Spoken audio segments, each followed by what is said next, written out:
ఒక్కసారి కొమ్మూరి గోల్డ్ కి కాల్ చేయండి. తాకట్లో ఉన్న మీ బంగారాన్ని విడిపించి మార్కెట్ ప్రైస్ కి వాళ్ళు కొనుక్కుని మిగతా డబ్బులు మీకు ఇచ్చేస్తారు. హలో అండి, అందరికీ నమస్కారం.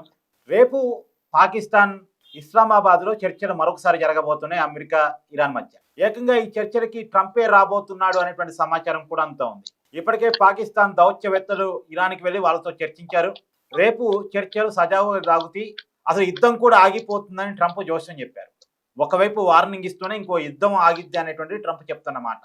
దీని మీద ఒక క్లారిటీని తీసుకునే ప్రయత్నం చేద్దాం, విశ్లేషణ తీసుకునే ప్రయత్నం చేద్దాం. నాతో ఉన్నారు ప్రముఖ సామాజిక రాజకీయ విశ్లేషకులు పెంటపాటి సుధారావు గారు. సార్ నమస్కారం. నమస్కారం సార్, మొదటి దఫా చర్చలు ఫెయిల్ అయ్యాయి. ఈ రెండో దఫా చర్చలు కనీసం పాస్ అయ్యే అవకాశం ఉందా, సఫలమయ్యే అవకాశం ఉందా? 100% సక్సెస్ అయిపోతారు.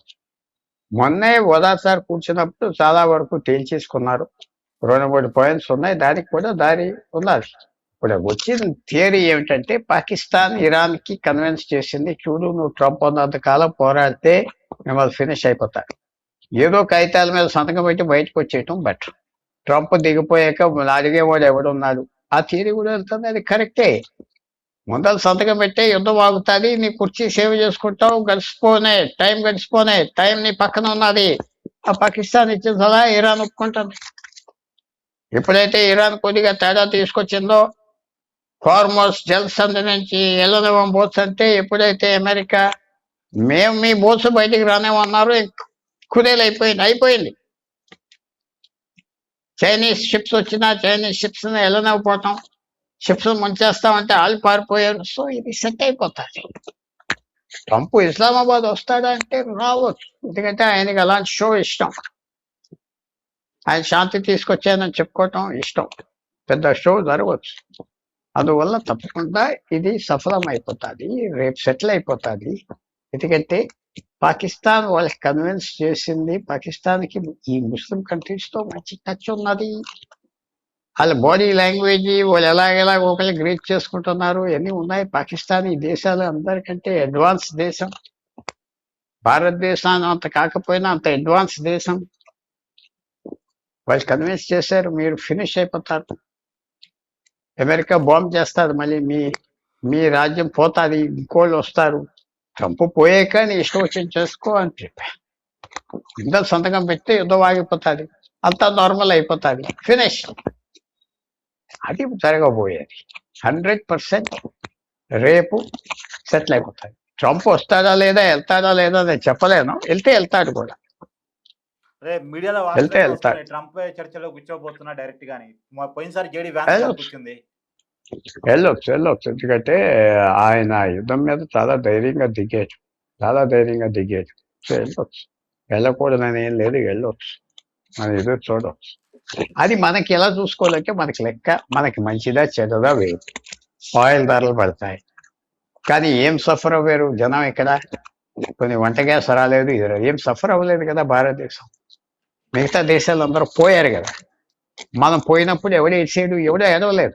ఏదో వాళ్ళతో మంచి సంబంధం ఉన్నది, వీళ్ళతో సంబంధం ఉన్నది, అది మీరు నేను చెప్పుకోవటం అంతే. పేలగాం కాదు, సంవత్సరానికి 1000 మందిని భారతీయులు టెర్రరిస్ట్ చంపేస్తున్నారు. మన లక్షల కోట్లు ఖర్చు పెడుతున్నాం పాకిస్తాన్ బోర్డర్ మీద. ఎవరన్నా మాట్లాడారా?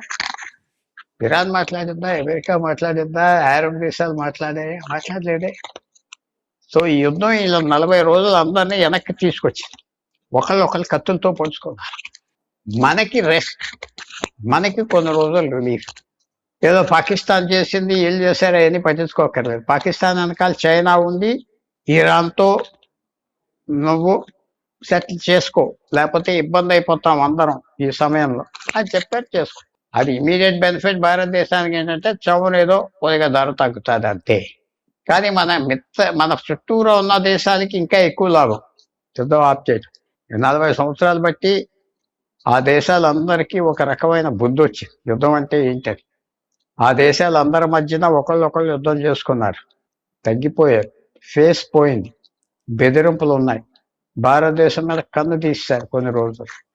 అది మనకు ఉపయోగం. చాలా మంది యుద్ధం ఆప్ చేస్తే బాగుంటుంది, మనకి వీళ్ళకి మన మాట ఎవరు వినేవాళ్ళు లేరు, మనం కూడా వెళ్ళకూడదు ఇలాంటి ఆటలకి. మన ప్రెస్టీజ్ పోతుంది, ప్రెస్టీజ్ పోకూడదు. సార్ ఇప్పుడు మర్యాదగా ఇరాన్ అమెరికా యుద్ధం ఆగిపోతే ఓకే, ఆగిపోతే నెక్స్ట్ ట్రంప్ మళ్ళా క్యూబా మీదో వెనిజులా ఆల్రెడీ వాళ్ళ ఆక్యుపైడ్ ఉంది. క్యూబా మీదో లేదా గ్రీన్లాండ్ కోసం డెన్మార్క్ మీదో మళ్ళొకసారి ఏమైనా ఇలాంటి యుద్ధాన్ని ప్రకటించే అవకాశం ఉందా అంటే? ఈ యుద్ధంలో నేను మీ ఛానల్ కాదు చాలా ఛానల్ చెప్పి ఆఖరి అమెరికా గెలుస్తారు. అందరూ ఏమన్నారంటే ఇరాన్ బాగా దెబ్బలాడింది కదా, దెబ్బలాడింది పోయింది కదా, కాలిబేరానికి వచ్చింది కదా. హార్మోజ్ జలసంధి నాదంటే బయట కాసుకోవచ్చు, దిగ్బంధం చేయొచ్చు, దిగ్బంధం చేస్తే ఇరాన్ సున్నా. అది కూడా తెలుసుకున్నారు. వాళ్ళు బలం చూపెట్టారు, వాళ్ళ వీక్నెస్ కూడా చూపెట్టారు ఇరాన్. ఆ బలం చూపెట్టే సమయంలో వెనక్కి తగ్గిపోయి ఉంటే ఆ బలం పర్మనెంట్ గా ఉండదు. ఇరాన్ కూడా తప్పులు చాలా చేస్తుంది. సో ఇది మళ్ళీ మనకు వచ్చేటప్పటికి మీరు అడిగిన ప్రశ్నకి, ట్రంప్ ఇంకో దేశానికి వెళ్తే మీకెందుకు బాధ? గ్రీన్లాండ్ మీద పోతే, క్యూబా మీద పోతే మీకెందుకు బాధ? ఎవరు పోతున్నారు? చైనా పోతుంది, రష్యా పోతుంది. మనం పోవట్లేదు కదా. చైనా రష్యా అంత పెద్ద దేశాలు ఏం చేయలేకపోతున్నారు అని వాళ్ళ మీద వస్తారు. సో భారతదేశం ఇలాంటివి పట్టించుకోకూడదు. చాలా మంది ట్రంప్కి తెలివితేటలు లేవు అనుకున్నారు. చాలా తెలివితేటలు ఉన్నాయి. ప్రతి మాటలతో బెదిరించేశాడు ఇరాన్. మాటలతో సైకలాజికల్ గా మానసికంగా వాడి వాళ్ళని బెదిరించాడు. ఆఖరి 10 రోజులు 15 రోజులు బట్టి యుద్ధం లేదు, బెదిరింపులతో లొంగేశాడు. బెదిరింపులతో. అతనికి తెలివితేటలు లేదు అని మీలాంటి వాళ్ళు అంటున్నారంటే నాకు ఆశ్చర్యం. Thank you sir, thank you so much.